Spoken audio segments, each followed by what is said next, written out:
Assalamualaikum warahmatullahi wabarakatuh. Thank you buat teman-teman semua yang masih support channel ini. Jangan lupa like, comment, share, subscribe, dan klik tombol loncengnya biar nggak ketinggalan video terbaru lainnya. Ingat, subscribe itu gratis. Oke teman-teman, selamat datang dan selamat bergabung di channel Binaris ID. Nah, kali ini kita mau bahas seputar latihan soal untuk persiapan ujian P3K 2024 khusus buat teman-teman dari JF perawat, baik itu perawat terampil maupun ahli pertama.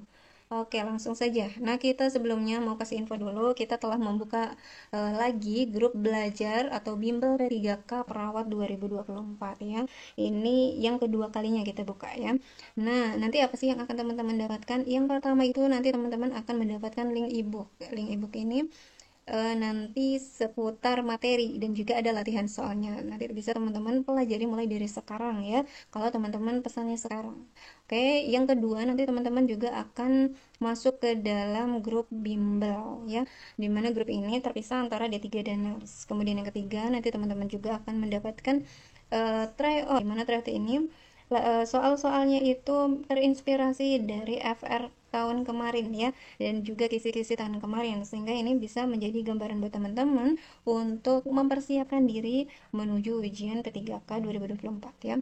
Kemudian yang keempat nanti teman-teman kita juga akan adakan sesi khusus diskusi di Telegram ya, ini untuk membahas seputar FR 2024 karena tahun kemarin juga kita seperti itu, dan dimana Mimin rasa itu juga penting buat kita adakan lagi seperti itu ya. Kemudian yang kelima teman-teman kita juga akan adakan giveaway, ini bagi teman-teman yang khusus telah tergabung di dalam grup bimbel kita ya.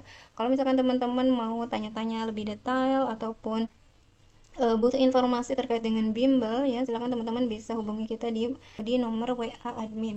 Soal ke-14. Seorang pasien kanker stadium lanjut usia 50 tahun dibawa ke UGD akibat mengalami keracunan akut.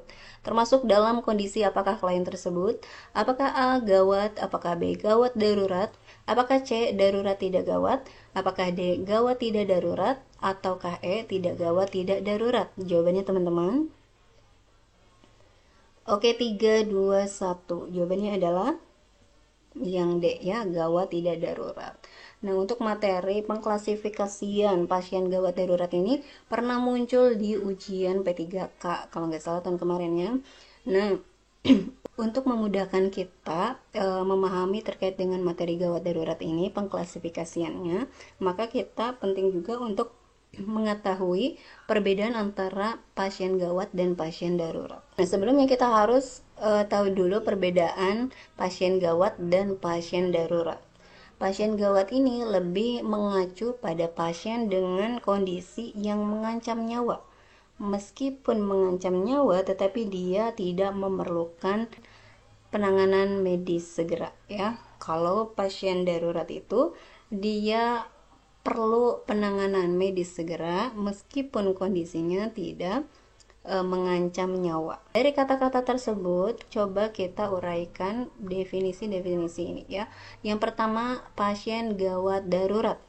Gawat artinya dia mengancam nyawa, darurat artinya dia perlu penanganan segera, artinya perlu penanganan medis segera ya. Jadi pasien yang nyawanya terancam dan perlu penanganan medis segera. Contoh misalkan pasien dengan kardiak arrest, penurunan kesadaran, trauma mayor dengan perdarahan hebat.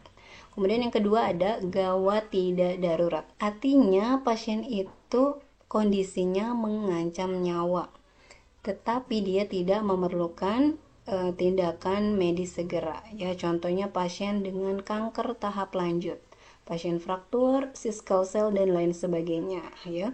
Kemudian ada darurat tidak gawat. Artinya pasien memerlukan penanganan medis segera tetapi kondisinya itu tidak mengancam nyawa. Contohnya pasien laserasi, fraktur minor atau fraktur tertutup, sistitis, otitis media dan lain sebagainya. Nah, itu contoh pasien darurat tidak gawat. Nah, kemudian ada tidak gawat tidak darurat, artinya pasien nggak mengancam nyawa dan juga nggak perlu penanganan medis dengan segera ya.